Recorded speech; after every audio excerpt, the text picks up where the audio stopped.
Marklin presented their 2026 range with an accompanying video, and they have announced a range with some interesting new models and some innovative steps forward for the model railway world.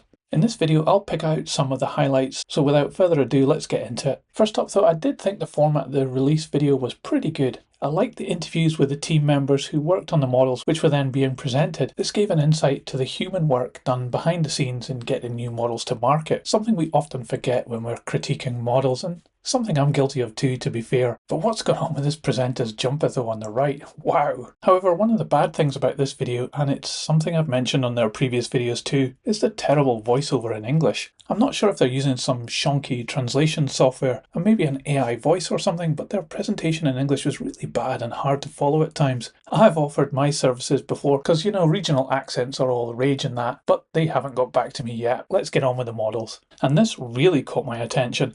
I've already seen innovations like locomotive driver figures which change direction based on which way the loco is travelling. So okay, it's a small step in figure animations, but here they have added moving figures to their coaches. Okay, it's just a conductor who moves back and forward along the length of the carriage, but it's a start and something I've never seen before. Let me know in the comments below if you've seen this before, but it's new to me. Yes, the motion is a little jerky, and I'm not sure if that's by design or not. The system works with magnets and can be fully digitally controlled as well. I'm really impressed with this, as it brings a whole new feature set to your model railway, and I hope we'll see more things like this. Before we move on, just a quick shout out to my one and only channel member, it's 11123-C.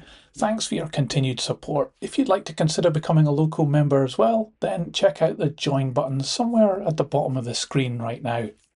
Another thing showcased was this remote control truck. Yes, radio control vehicles have been with us for years, and small RC vehicles we've seen too, like those people on YouTube who make RC cars out of Hot Wheels. But this is the first time I've seen Marklin do this, and it's something very different to stuff like the Faller car system, which just follows a predefined path. The Marklin one is fully controllable and offers some interesting possibilities, like this demonstration of driving onto a wagon. Price might be an issue here, but Faller's system is pretty pricey, and if I was them, I'd be watching out for what Marklin are doing here. When it comes to locomotives, there's no denying that this massive big boy locomotive is amazingly impressive, as is the price, which I'll come on to in a minute. This is in HO scale and at over 46 centimeters long, certainly needs a large layout to operate. It isn't a new model as such, but it does have upgrades here, including 27 operational features. It's limited edition in this 24-karat gold plating, and you know how I hate that kind of stuff. But nevertheless, this is impressive, and the price, a cool €1,890, likely to be around £2,000 I'm sure by the time it gets to the UK. Ouch! This model, the Class 0110, is a follow-up on the Insider model from a few years ago, which had the older style boiler. This one here, still in a handmade prototype stage, has the new welded boiler, and the model will now feature the dynamic smoke generator as well. I guess it's a no-brainer that Marklin were going to do this one, as they already done the previous older version. It's also coming with a matching coach pack, and I'll talk more about that later on in the year. I really love this one though, the new Class 477.0, nicknamed the Parrot. It's been proposed in the Czech State Railroad's CD Museum livery with number 043 as it looked in operation up to 2021. And it comes as a complete new tooling with metal construction and will have the usual feature set of smoke generator, lighting and sound. The BR80 isn't anything new, but this tiny 060 has had a makeover. It's now got a full cab interior. Previous ones had a motor in there, but now it's moved so you can see inside. But that's not all. It's now also got a smoke generator, stay alive and automatic uncouplers. These features join its directional lighting feature too, an incredible amount of stuff in such a small loco. Marklin also announced it would be doing the SNCF CC number 65,000 diesel. A great looking machine this one, but here's a weird thing. On the Marklin website they're using this image, but if you look down in the corner it says copyright Piko. And if you look on the Piko website, they too are doing the same loco as a new item in 2026. So something odd is happening here, or is this just another case of duplication in the hobby? If we look on their respective websites, it does credit the other company though, so it looks like the model is being jointly developed. There's only really some small slight differences. The Marklin with their MFX control system, while Piko is opted for Plux 22, and the Marklin one seems to have a smoke generator when the Piko one doesn't.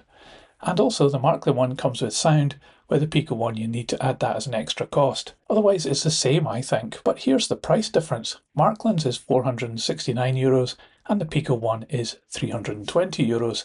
Quite the difference. I find this weird, but maybe this is the future where we'll see more collaborations like this.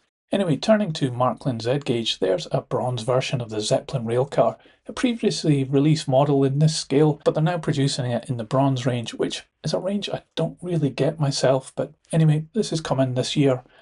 And they're also tackling this railcar, the so-called glass train in Z scale. Surely a challenge to get this one right with all the glazing here, and I don't think it would look right without people on board too. One to check out for sure. I really admire Marklin's ambition when taking on projects like this in such a small scale. And then there's this truck too, in Z scale. Amazingly, they have managed to get this working and looking as good as it does. And it even has working directional lights too. Amazing.